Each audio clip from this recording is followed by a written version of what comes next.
where you see the passing of time, The crowds in St. Peter's Square are praying like mad for the Pope's light. where moments refuse to die, This is a momentous hour in world history. This is the invasion of Hitler's Europe. and where victory lives on. Plenty of girls are being kissed by plenty of boys they don't know, and they do not care. You can love it, hate it, embrace it, or turn away. Lenin was shot to death late last night outside his apartment building. But it is a past we all share. Come on out here and give me a salute. Big Davy salute. This is where yesterday has a home, where we wonder what it was like back then Go forward, knights, in safety. and not too long ago. His spirit must live on. It's where history has its place and where the past comes alive. The History Channel. Journey back to the distant past, when mankind left ordinary reality behind and began its sacred quest for the realm of the gods under the influence of mind-altering drugs.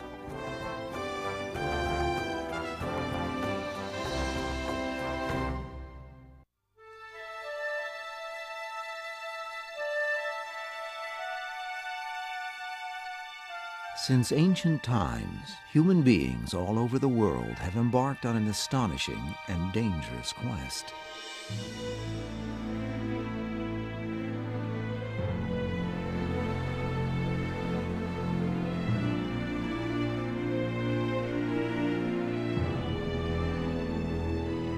It is a voyage into a land that even to this day remains unknown.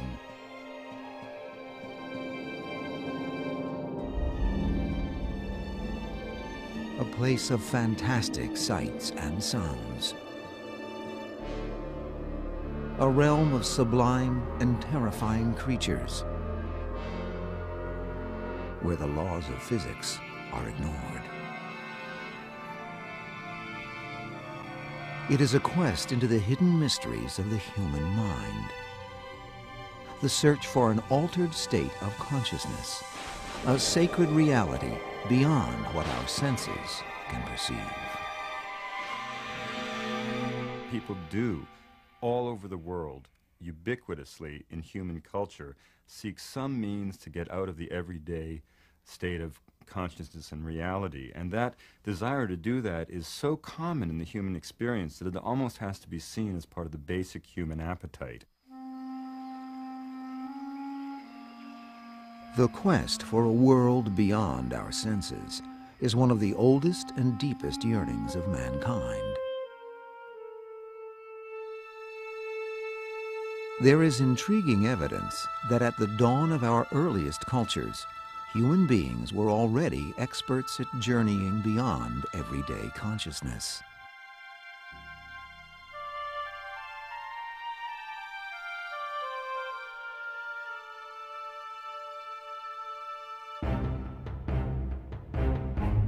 In southern France, the walls of limestone caverns are covered with magnificent paintings of long extinct animals, created by hunters of the Old Stone Age some 25,000 years ago.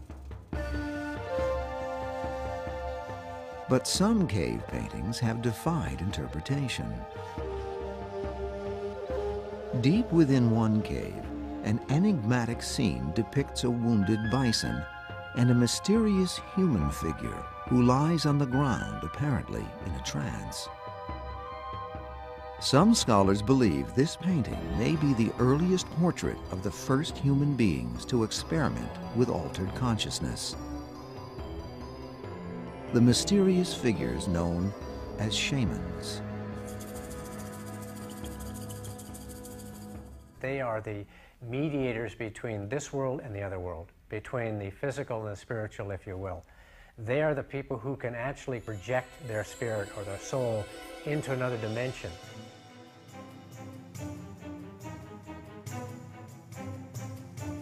How have the shamans and those who follow them made their perilous mind-bending journeys to the land of visions and gods?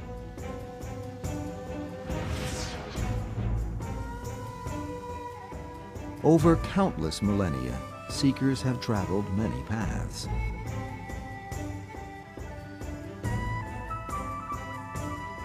Native Americans often induced visions by fasting in the wilderness or by torturing themselves in rites of pain.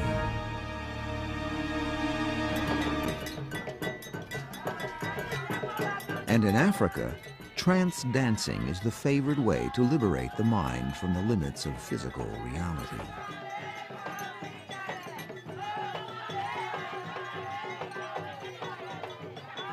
Africans say, you white people go to church and speak about God, but we dance in the temple and become God. The central quest of all human beings is to find some technique of ecstasy that allows them to alter their state of everyday consciousness.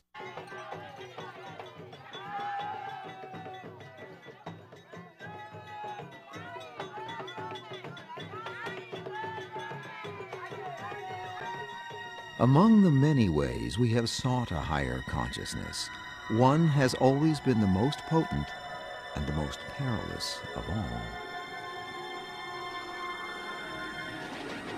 Over the centuries, human beings have ingested an amazing variety of mind-altering substances and have seen fantastic, often terrifying visions of another world. Some scholars ask whether those visions could have played a role in the development of the world's great religions.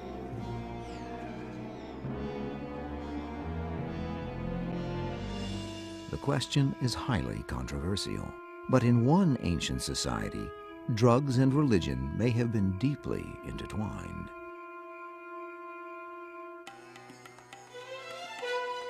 Sometime around 1500 BC, India was invaded by tribes of nomads from the north.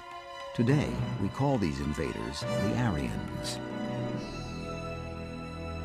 Their sacred hymns, called the Vedas, were the mystical foundations of Hinduism.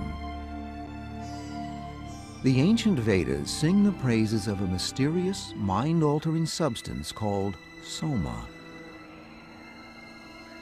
Like the wild winds, the draughts I've drunk have lifted me. Have I not drunk soma? The sky and earth are not equal even to one half of me. Have I not drunk soma?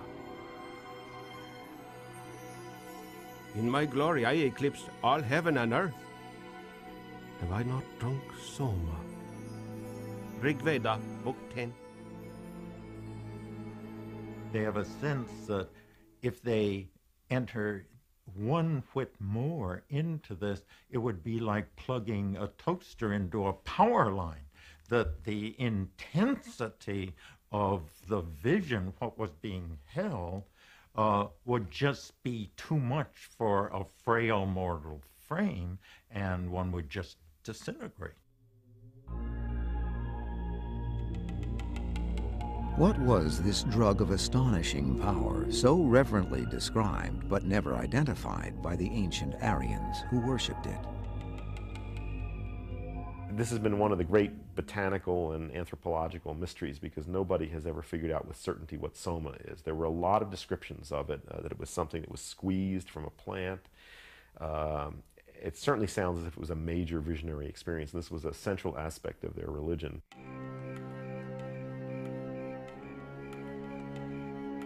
We may never know whether the great religious traditions of India were inspired by the ancient ecstasies of the Soma cult. The Aryan sacred drug has disappeared into time shadows.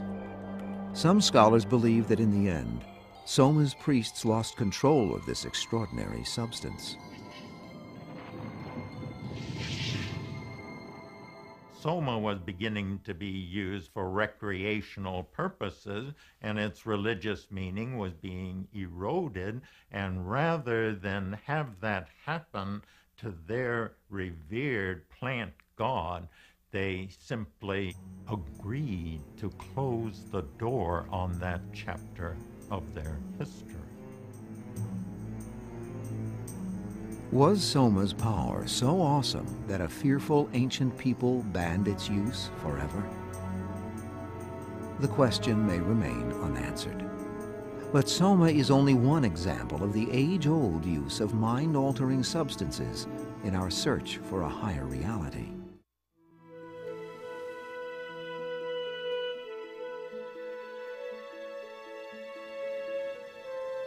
What strange potions did human beings first use to alter their consciousness?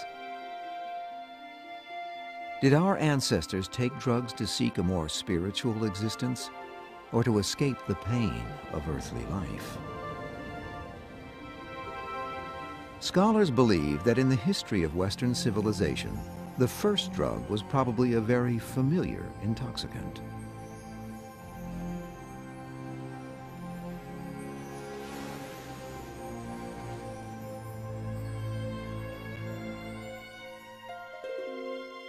Archaeologists digging in the Near East have discovered residue in clay jars nearly 10,000 years old.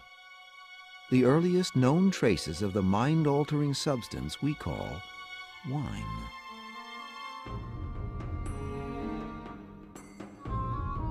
By 3000 BC, the Egyptians were downing countless jars of wine and brewing different brands of beer, giving them inspirational names like Heavenly and the Joy Bringer.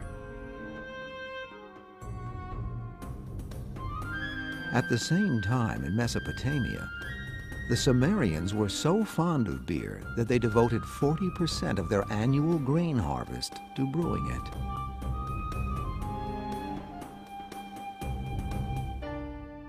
No proof exists that wine or any other drug helped inspire the prophets and patriarchs of the Bible. But some scholars have wondered if the peoples of the Bible used mind-altering substances as other ancient cultures did. King Solomon in the Book of Kings goes to a high place and has a dream there where God gives him wisdom and advice and information and riches. Now, although we don't have any evidence of this in the Bible, we think it was probably very difficult for non-professionals to enter this trance-dreaming state. And so the speculation is that the priests who attended those dream sanctuaries probably passed out little drinks that would help ease you into a nice sleep that was filled with visions. It is known that the Hebrews gave wine to the sick and the injured. They also gave more powerful drugs. Even in biblical times, physicians understood opium's unrivaled power to ease a sufferer's pain.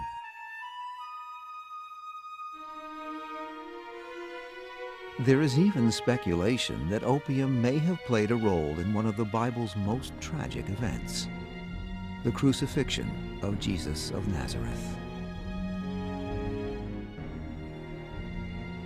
And when they came to a place called Golgotha, they offered him wine to drink mingled with gall, but when he tasted it, he would not drink it. Matthew 27:45. The word gall there, some have taken to mean opium. Whether it was opium or not, it's clear that what is probably going on here is the attempt to give Jesus a powerful drug that will ease his pain. Beyond the Bible, there are hints that other ancient peoples altered their consciousness. Among them, the classical Greeks, who created a brilliant civilization revered to this day as a triumph of the rational mind. But there is evidence that the ancient world's greatest thinkers also journeyed to the mind's darker side, the mystical world of spirits and visions. Near Athens lies the city of Eleusis.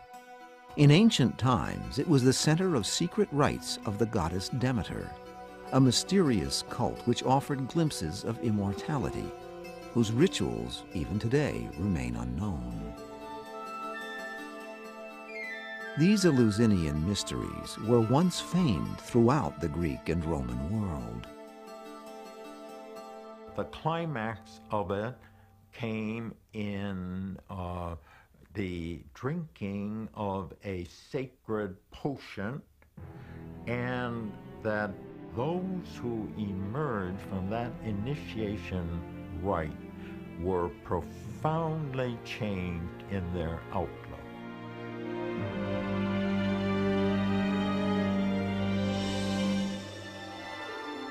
What was the unknown substance consumed in the secret rites of Eleusis, which brought on dazzling visions of eternity? An ancient text says that it was a special wine made from barley. Could mere wine be the source of such remarkable visions?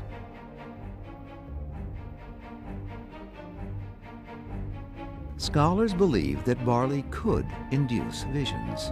The fungus ergot, which grows on barley, evokes powerful hallucinations in those who eat it. During the Middle Ages, whole villages went temporarily insane from eating ergot-infected bread.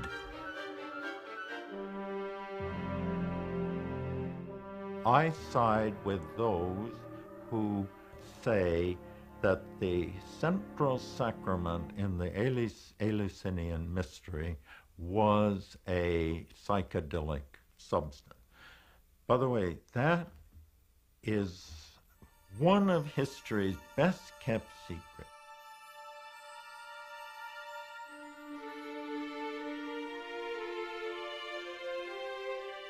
In the 5th century AD, a new religion, Christianity, outlawed the mysteries of Eleusis.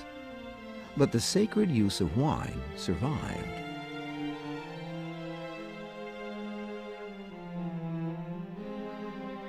In the Middle Ages, Arab scientists invented distillation, which they used to make perfumes and cosmetics.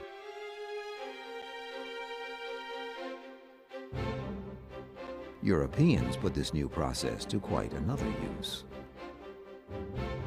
As they distilled powerful new spirits, Europeans called them alcohol, an Arabic name for an eye makeup known as kohl. Alcohol never lost its favored position as the Western world's drug of choice.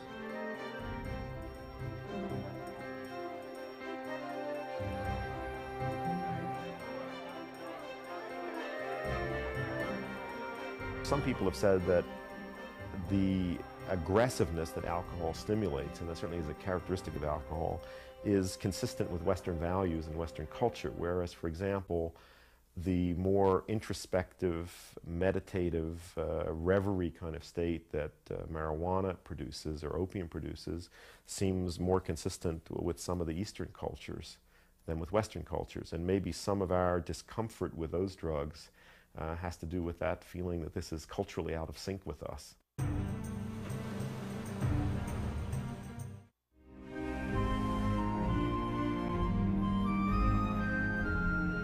On October 12, 1492, Christopher Columbus and his crew landed on the Caribbean island of Hispaniola. A vast and unknown world lay before them, a realm of treasures and terrors, of strange new peoples and alien faiths.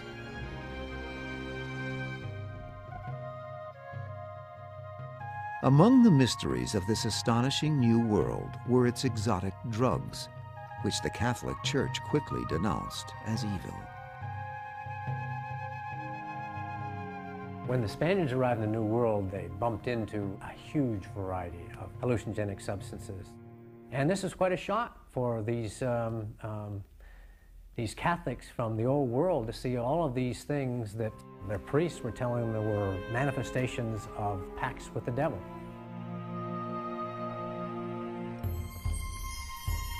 Some of the devil's work proved too tempting to resist. As Spanish conquistadors seized control of the Aztec Empire, they encountered the beans of the cacao tree, which the Indians made into a drug called jocoatl, in English, chocolate. Chocolate was mostly taken as a beverage that was unsweetened and often mixed with red pepper and other spices. It was considered aphrodisiac and mind-altering In some cultures, it was reserved to the royalty of the tribes. Whatever its mind-altering properties, chocolate quickly proved to be as addictive as any other drug. The first people that got the idea of doing something different with it was a group of nuns in early Mexico, Spanish nuns, who got the idea of mixing chocolate with milk and sugar and vanilla. And they quickly got into using chocolate so heavily that they neglected their nunly duties and did nothing but prepare and consume chocolate all day. And eventually word of this got to the Vatican, which issued a prohibition against nuns using chocolate. History has shown that the Vatican's ban was ineffective. Since that long ago day, no power in heaven or on earth has been strong enough to suppress humanity's inexhaustible appetite for chocolate.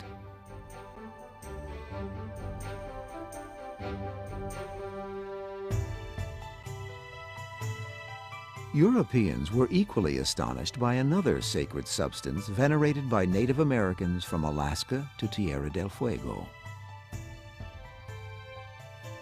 The Indians carried it in long tubes, which Europeans thought resembled muskets.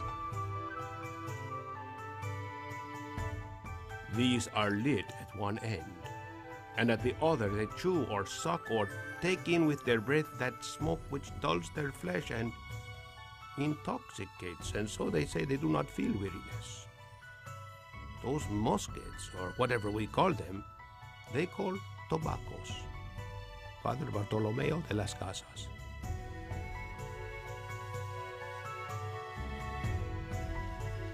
Tobacco is probably the #1 magical plant of New World native peoples. And the belief of Indians is that tobacco has the special property of being able to carry prayers from the human realm to the spirit world. One way they used it was to make huge cigars of very strong tobacco. These were things that were 3 feet long and a foot thick that were propped up on little wooden crutches with a fire at one end, and the men of the tribe would take turns letting all the air out of their lungs, squatting down, taking a huge inhalation of this, and then falling on the ground with their eyes rolling apart. In the 1580s, the intrepid English explorer Sir Walter Raleigh caused a sensation by appearing at the court of Queen Elizabeth, puffing a tobacco pipe.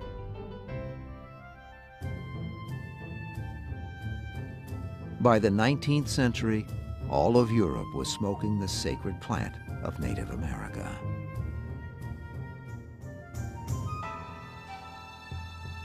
Another American drug amazed Europeans even more than tobacco.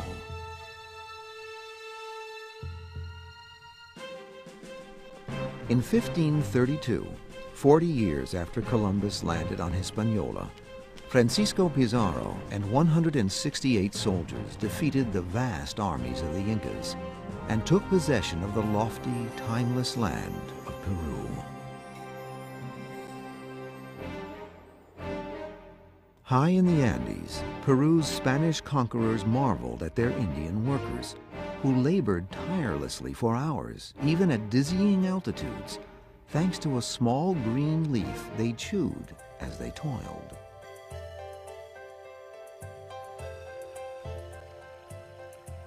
Today, over 400 years later, the peoples of the Andes still revere the ancient coca leaf, source of the modern drug, cocaine. It is used in all important acts, at births, at deaths, at funerals, at weddings, at signing marriage contracts. In the native context, coca leaf does not produce addiction.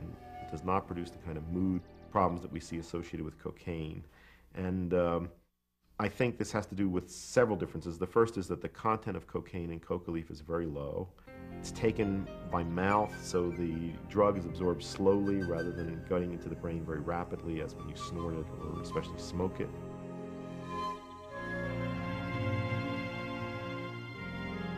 While Westerners studied the powers of sacred American drugs, Indians discovered European alcohol, which all but destroyed their once proud civilizations.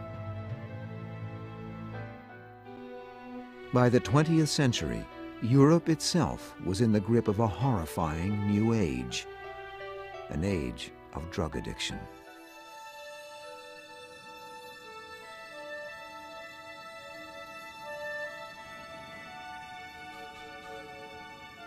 The Andes of Peru.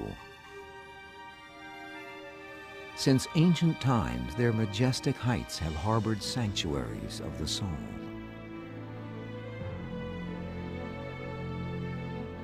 Where the boundary between heaven and earth can sometimes disappear.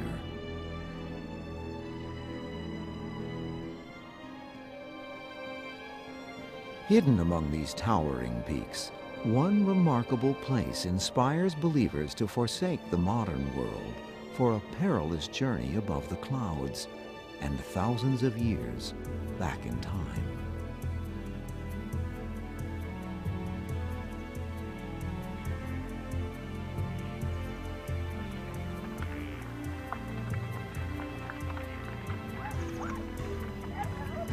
To fulfill their quest, they must ride mules for hours through treacherous swamps of mud.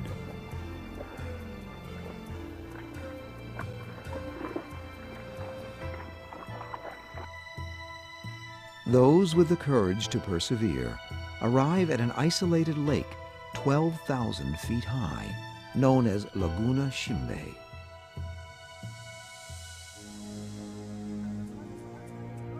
In this haunted, holy place, they will undergo a bizarre and rigorous ordeal, hoping to heal sicknesses modern medicine could not cure.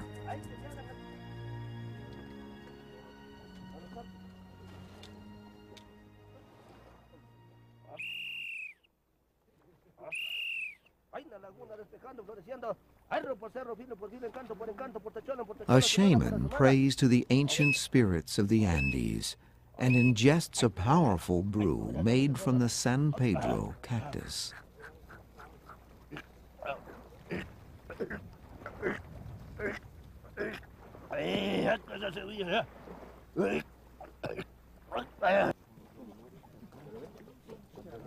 The boiled juice of San Pedro contains the world's highest concentration of the hallucinogen known as mescaline.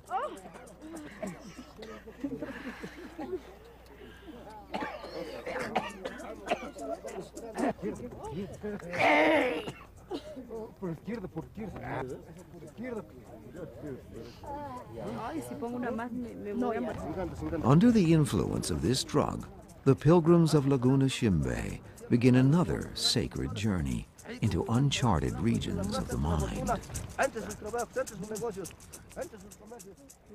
When I took the San Pedro, it was a full-blown psychedelic trip. The cactus is that agent which opens the door to another dimension, and the shaman is the gatekeeper to that dimension. What I like to say about it is that it is a very philosophical plant. You develop a clarity of perception where you can look at a person and you read them.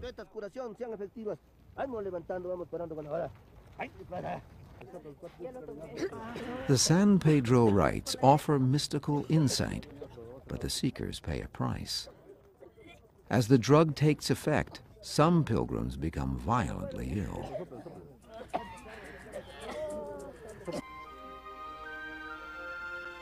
To fulfill their quest, they must purify themselves in the icy waters of the lake.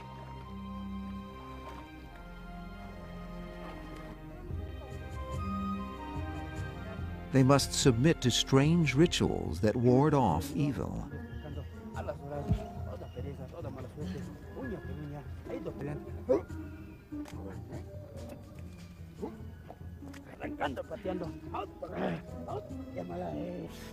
Initially, you're asking yourself, what am I doing here? I must be sick in the head to be doing this. And yet, when all was said and done, there was an incredible sense of well-being and of something achieved that you couldn't really put your hands on, but just a feeling of wholeness and satisfaction. Beyond the mind-altering effects of San Pedro, scholars are fascinated by the antiquity of these rites. Archaeologists believe that Peruvians have been making pilgrimages to this lofty Andean lake for thousands of years.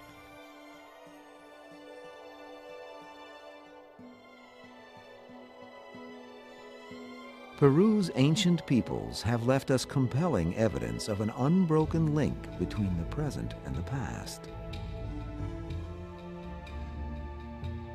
Centuries before the birth of Jesus, artists created exquisite ceramic images of shamans, reverently displaying the San Pedro cactus. The mind-altering cactus was so honored in ancient Peru that artists fashioned its portrait in clay. What you find is a long continuum running right back to 1500 BC, right up to the present, where the shamans are basically having the same kinds of visionary experiences as we find depicted in the archaeological record. Could Laguna Ximbe's rituals be an open window in time, giving us a glimpse of humanity's ancient past? Do they recall a distant age when human beings took drugs not for pleasure, but to search for the sacred on a path of suffering?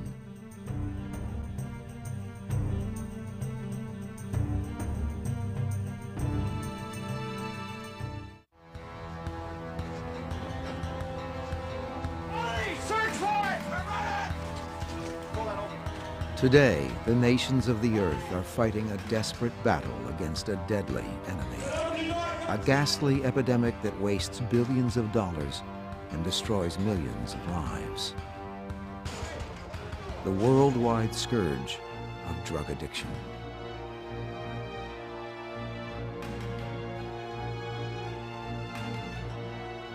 How can societies commanding the power of science be so helpless against substances which ancient peoples controlled for centuries?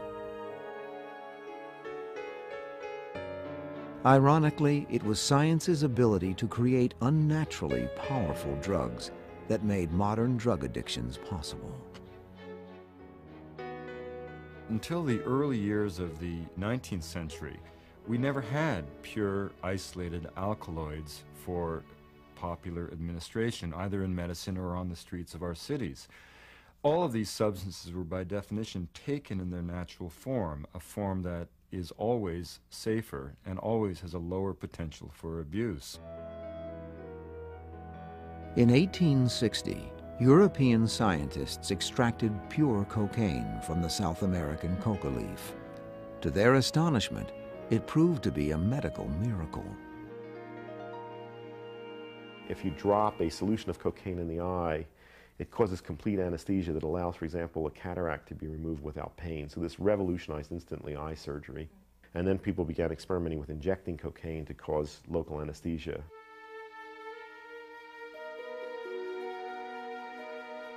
Cocaine might have remained a merely useful anesthetic had it not found a powerful champion, Sigmund Freud. Woe unto you, my princess, when I come. I will kiss you quite red, you shall see. A big wild man who has cocaine in his body. In my last severe depression, I took coca again, and a small dose lifted me to the heights in a wonderful fashion. Sigmund Freud to his fiancée, 1884.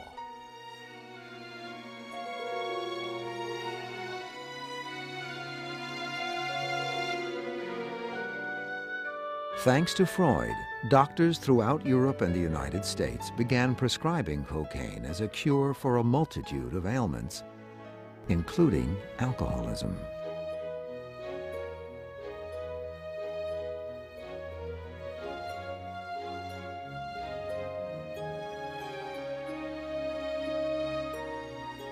In 1886, at the height of the cocaine craze, an enterprising Atlanta druggist named John S. Pemberton began selling it in a potent liquid form. Pemberton named his new drug after its two principal ingredients, coca and cola.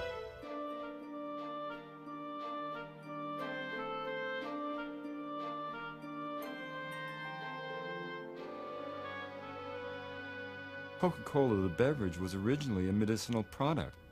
The coca, of course, was a coca leaf of South America. The cola nut was the cola nut of Africa, which has caffeine in it. The soda fountain was a kind of poor man's health spa. You know, when you first would saddle up to the counter in the old drugstore at your corner town and you wanted the Coca-Cola, you didn't ask for the pause that refreshes. You asked literally, and the term was, "Give me a shot in the arm." But within a few years, a horrified world discovered the miracle drug's dark side. As their citizens became addicted, governments swiftly outlawed cocaine. In 1905, Coca-Cola lost its kick when its cocaine was removed. One of Sigmund Freud's closest friends died from the cocaine habit Freud had so enthusiastically recommended. Freud himself avoided cocaine addiction, only to die of throat cancer from smoking 20 cigars a day.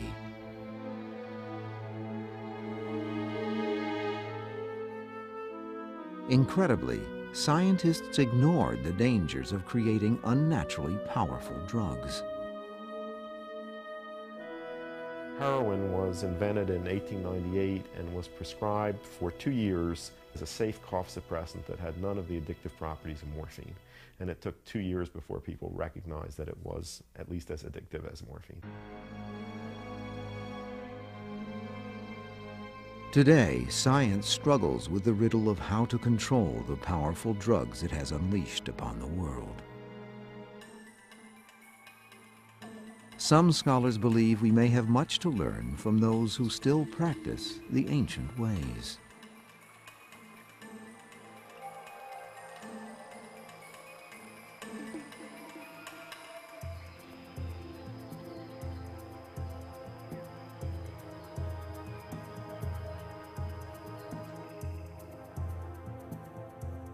Pablo Amaringo is an artist who lives in the Peruvian Amazon.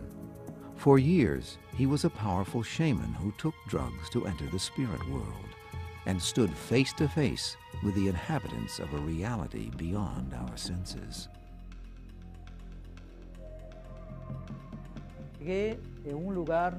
I arrived in this place where there were old men with very long beards and long hair. I saw a tunnel filled with something like smoke, light blue and pretty. I asked one of the old men what it was, and he told me it was where they go to see the being who can do everything, who is all-powerful.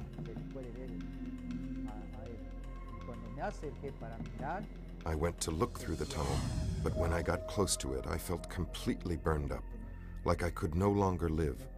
That is why I have retired, because of fear. I never want to think again about seeing God. To make his sacred journeys, Pablo Amaringo took a hallucinogenic drug made from the ayahuasca vine, which grows throughout the Amazon. But he insists that in the end, it was years of self-discipline, not the instant visions of drugs, that gave him his extraordinary spiritual power.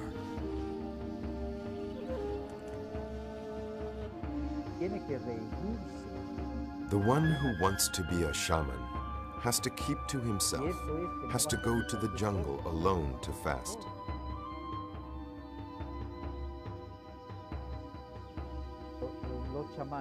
When shamans are not very experienced, they have to take the ayahuasca to be able to see in the trance.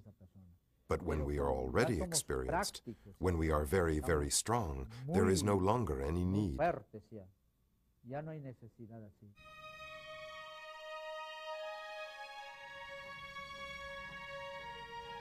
Could it be that these men whose lives and beliefs reach so far back in time might show the world a spiritual path we have forgotten?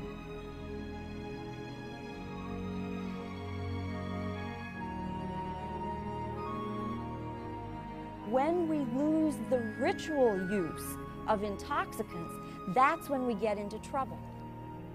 In other words, Native Americans are not dying of lung cancer from smoking, and Peruvian peasants who chew coca leaves are not turning into crackheads.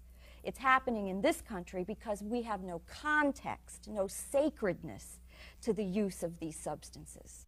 If we ask what is the basic difference between the authentic, genuine quest for an alternate reality and the recreational drug scene today, the difference is between escaping from life, which is the motive in the current scene, as opposed to entering more deeply into it, which always requires taking on the added disciplines and responsibilities and ordeals that requires.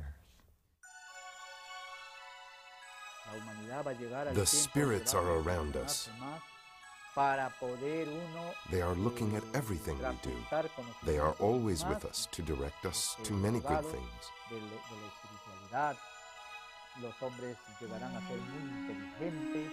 The time will come when humanity will have a higher spiritual knowledge, and they will travel from galaxy to galaxy, from constellation to constellation, from planet to planet.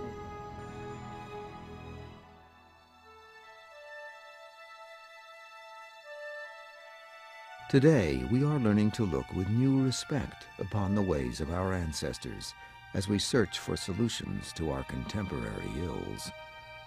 Perhaps we may never fully understand their ancient quest in search of a greater wisdom beyond the realm of the senses. Esa linda laguna es India Grande, Laguna del Toro, Laguna Rey, Laguna del Corcovado, Laguna del Palangano, Laguna Negra. But the spirit of that timeless quest unites them with our own journey in search of history.